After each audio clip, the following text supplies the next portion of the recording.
15절에서 25절까지입니다.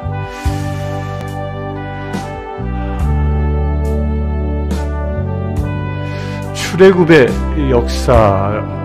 역사를 보면 출애굽의 역사는 우리 한 개인의 인간사와도 사와 비교해 볼 수 있는, 대조해 볼 수 있는 중요한 사건입니다. 출애굽은 이스라엘 한 민족을 이집트에서 출애굽시켜 구원하여 가나안 땅에 도달하여 하나님의 나라를 만들어가는 그 과정입니다. 그와 마찬가지로 우리 인간도, 우리 한 사람 한 사람도 우리가 이 에집트와 같은 우상 숭배하는 곳에 묶여 있었던 우리가, 곧 구원받지 못한 죄된 우리가 이제 하나님의 특별한 계획으로 우리가 구원되어져 곧 출애굽하여 죄의 씻기움을 받고 이제 가나안 땅으로 가는 여정과 우리가 신앙생활하는 여정이 너무도 흡사한 겁니다. 거기에 비교해보면 내가 어떻게 신앙생활해야 하는지를 알 수 있는 것이라는 겁니다. 이스라엘 백성들이 에집트에서 하나님의 특별한 섭리로 모세의 인도하에 출애굽을 합니다. 그리고 홍해바다를 건너죠. 홍해바다는 집단 세례와 같은 의식이라고 여겨집니다. 그 세례를 받은 그들이 이 시나이산에 이르렀을 때 그들은 모세를 통하여 하나님의 말씀을 받습니다. 그 말씀이 무엇이었습니까? 그 말씀은 이제 에집트에서 살았던 노예로, 에집트에서 살았던 우상 숭배자로서의 삶을 청산하고 이제 하나님의 백성답게 살아갈 수 있는 그 기준을 받는 겁니다. 그리고 나서 그들이 가나안 땅을 향하여 나아갑니다. 가나안 땅이 무엇입니까? 가나안 땅은 하나님께서 약속하신 땅입니다.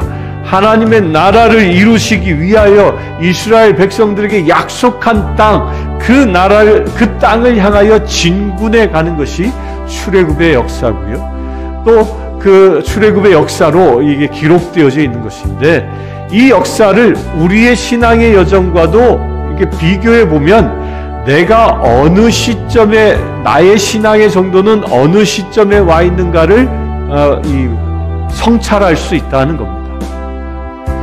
우리가 말씀을 알지 못하면 시나이산이나 미디안 광야에서 가나안 땅에 들어가기 전 신명기로 훈련을 받을 때나 말씀을 훈련을 받아야 하고요. 또 내가 말씀을 훈련을 받고 사명을 받았으면 주님의 말씀에 순종하여 나아가라 명할 때 담대히 나아갈 수 있는 그런 믿음이 있는 사람이라면 여리고도 물리칠 수 있는 그런 믿음을 가진 자가 된다는 겁니다.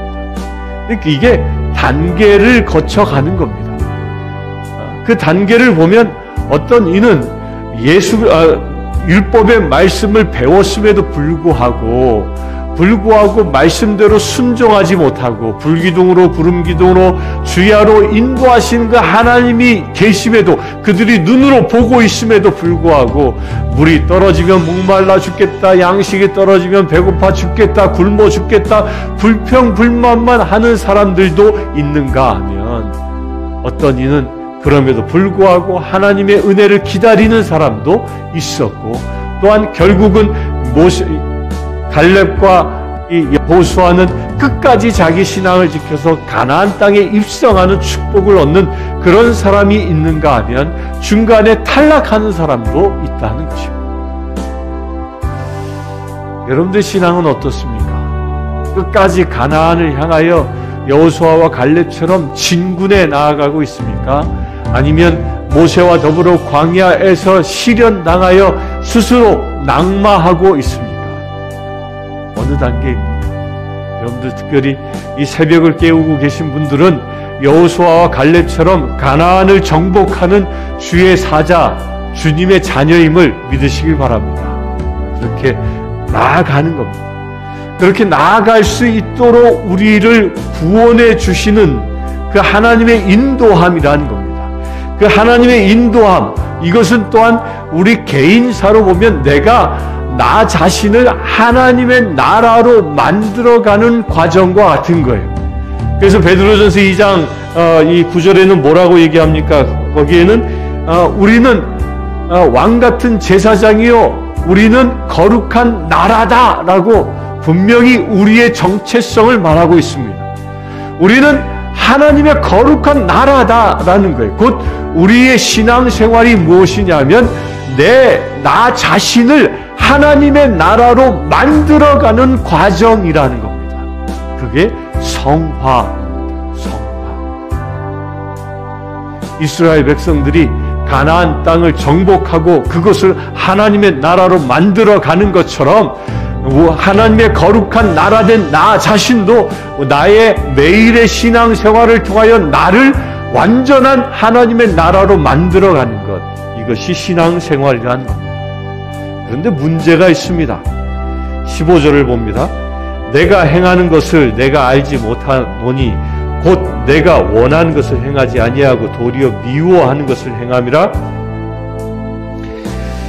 그렇게 하나님의 거룩한 나라로 만들어 가야 하는데 문제는 뭐냐면 내 안에 내가 원하는 것을, 내가 원하는 게 뭡니까? 내가 은혜 받은 말씀, 내가 은혜 받은 하나님의 그 크신 사랑, 이런 것들이 내가 원하는 거예요. 그런데 도리어 미워하는 것을, 하나님이 미워하는 것을 행하는 우리의 육적인 자아가 내 안에 있다는 겁니다.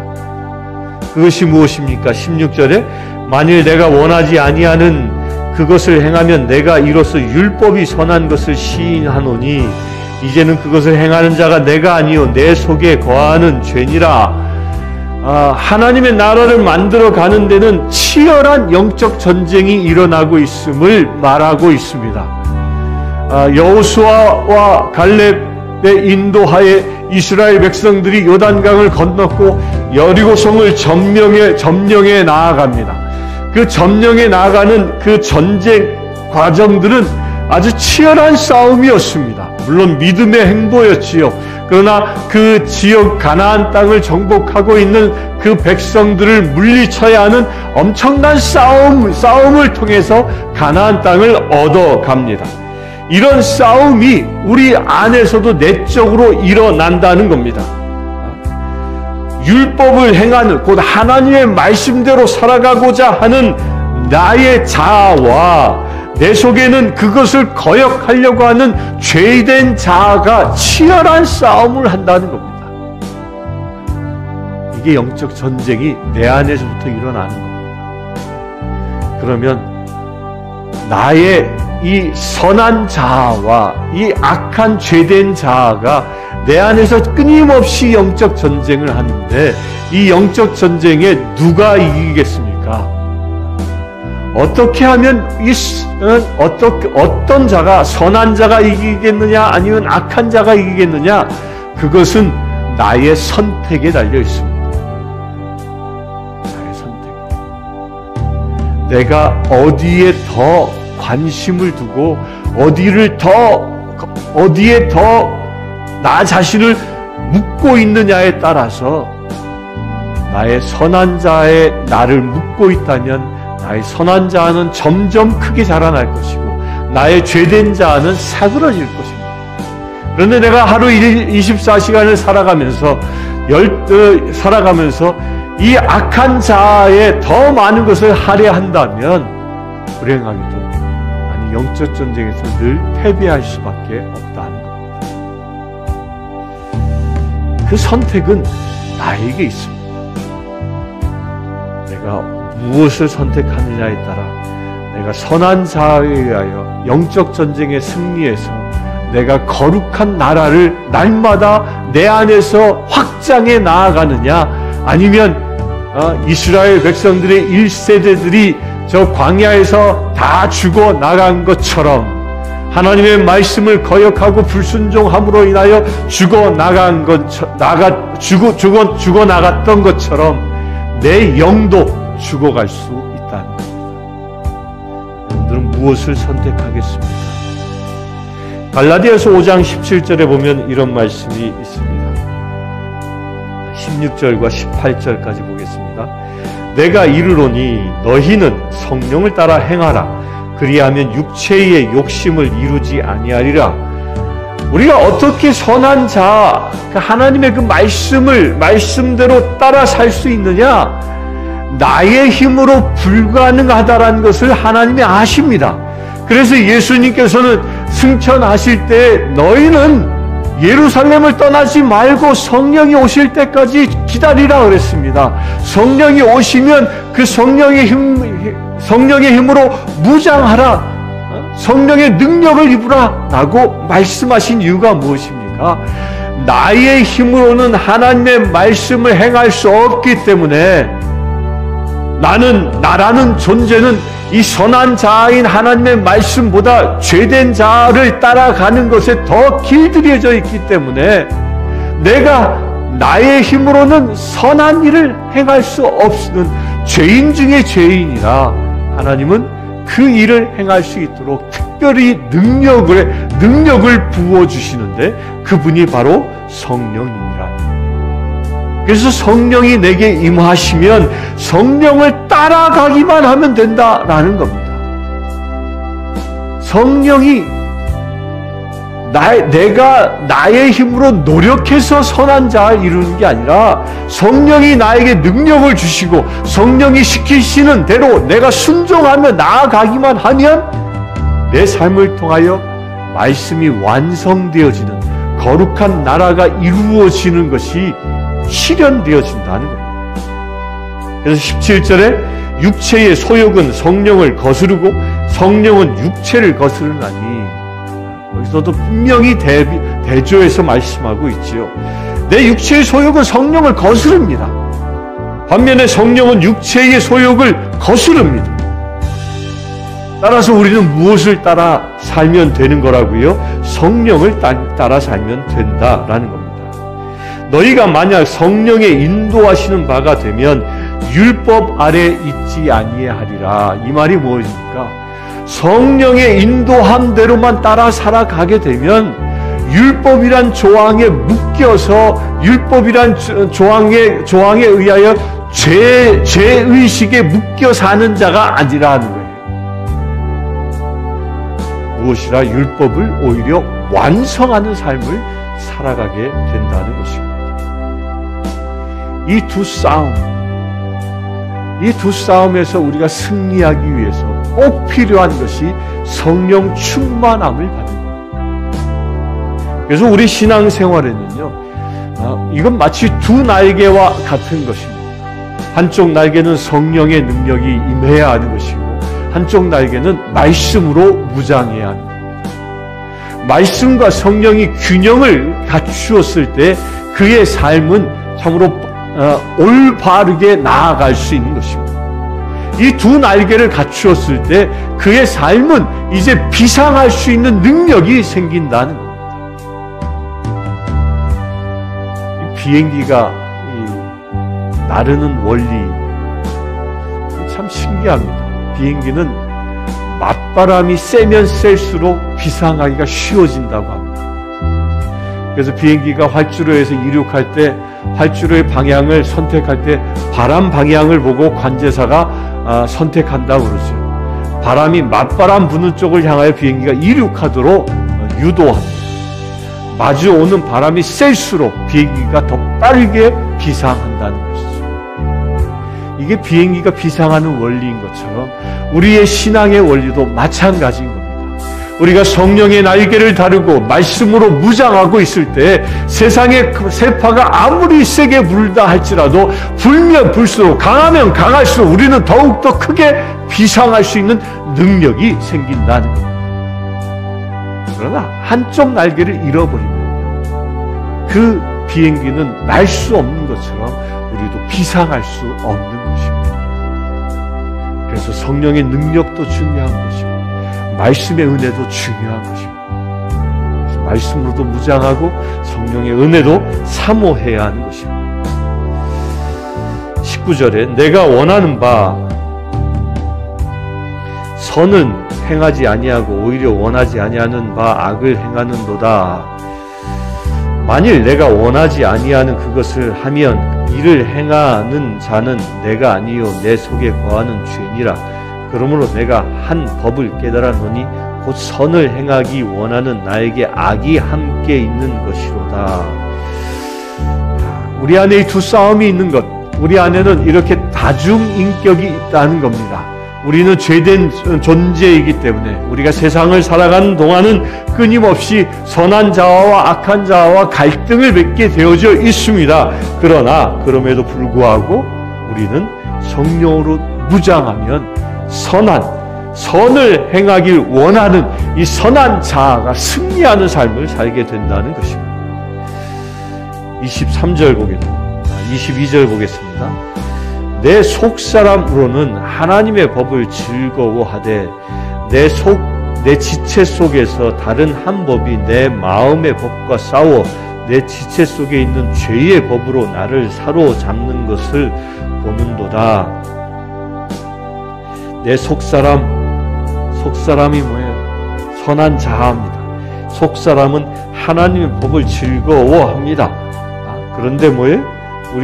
내 지체 속에 있는 죄의 법이 나를 사로잡아 나로 하여금 죄에 묶여버리게 만든다는 겁니다. 이게 우리의 삶이고 또 어떻게 보면 자기 모순적인 삶입니다. 그런데 그렇기 때문에 24절에 오호라 나는 곤고한 사람이로다. 이 사망의 몸에서 누가 나를 건져내랴. 이렇게 우리는 두 가지 갈등 속에서 늘 시달리며 사는 존재이기 때문에 우리는 곤고한 사람이라는 거예요. 그래서 사망으로 끌려갈 수밖에 없는 우리 인생, 그 인생을 누가 건져줍니까? 그 인생을 건져주시는 분. 25절에 이렇게 얘기합니다. 우리 주 예수 그리스도로 말미암아 하나님께 감사하리로다. 이렇게 갈등 속에서 사망으로 끌려가는 우리를 예수 그리스도가 우리를 구원하셨다는 겁니다. 예수 그리스도, 곧 예수가 그리스도 되셔서 되심으로 인하여 우리가 구원을 얻는 역사, 구원을 얻는 축복을 얻었다는 겁니다. 이것에 대하여 우리는 무엇을 해야 하는 겁니까? 감사하는 것입니다. 우리가 두 날개로 비상하는 삶이 무엇이냐? 그것이 감사의 삶이다. 우리가 진정 세상의 거센 바람에, 거센 세파에 굴하지 않고 하나님의 나라를 향하여 비상할 수 있는 그 원동력, 그 비상하는 그 상태를 무엇으로 표현되어지고 있다고요? 감사합니다. 모든 일에 감사하는 삶을 살아가고 있다면 여러분들은 비상하고 있다.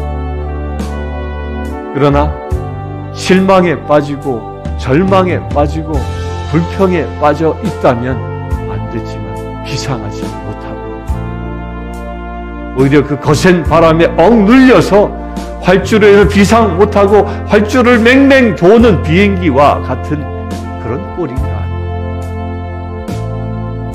비상할 수 있는 놀라운 은혜.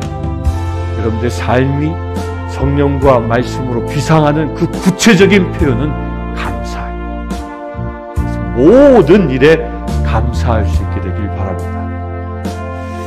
그런즉 내 자신이 마음으로는 하나님의 법을 육신으로는 죄의 법을 섬기노라.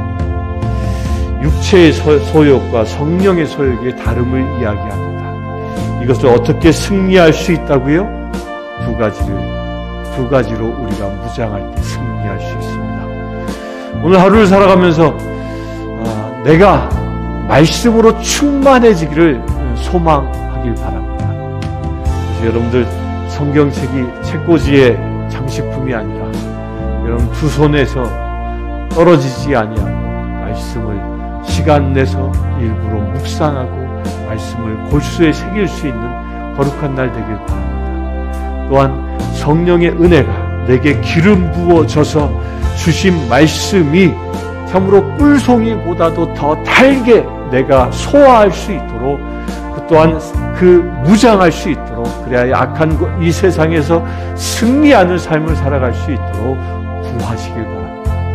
말씀의 은혜를 구하고 성령의 은혜를 구하여 오늘 하루의 삶이 세상에 묶인 삶이 아니라 주님의 나라로 비상할 수 있는 거룩한 삶이 되기를 주님의 이름으로 축원합니다. 이 시간 기도하겠습니다. 주 아버지 하나님, 구원받은 자로 세상을 살아가기를 원합니다. 실망하고 낙담하고 좌절하는 인생이 아니라, 불순종하는 인생이 아니라 말씀에 순종하며 성령의 은혜를 사모하며 말씀을 성취해 나가는 거룩한 삶이 되어지기를 원합니다. 성령 하나님, 우리에게 더 큰 기름 부으심을 더하여 주시옵소서. 오직 성령의 힘과 능력으로 오늘 하루 살아갈 수 있도록 지혜와 권능을 더하여 주시옵소서. 아버지 하나님, 말씀의 지혜를 깨닫기를 원합니다. 말씀의 능력을 더하여 주시고 우리에게 주신 말씀 하나하나를 나의 골수에 새기게 하시고 말씀대로 살아갈 수 있는 거룩한 오늘 하루 되어질 수 있도록 축복하여 주시옵소서. 그래, 우리의 삶이 하나님의 나라 되어지는, 내가 하나님의 나라 되어지는 축복의 자녀 되게 하여 주시옵소서. 우리 주 예수 그리스도의 이름으로 기도드립니다. 아멘. 지금 우리 주 예수 그리스도의 은혜와 하나님의 크신 사랑, 성령님의 감화 감동 교통 치유하시고 이 시간 예배하는 주의 사랑하는 모든 체들 지금부터 영원토록 함께 하실지어다. 아프리카 케냐의 마소교 교회의 고아원생 줄리우스는 남자아이입니다. 줄리우스는 초등학교 5학년이며 장래 교사가 되는 것이 꿈입니다. 이 아이는 매달 학비와 점심 식사 비용으로 30불이 필요합니다. 이 아이의 후원자를 찾고 있습니다.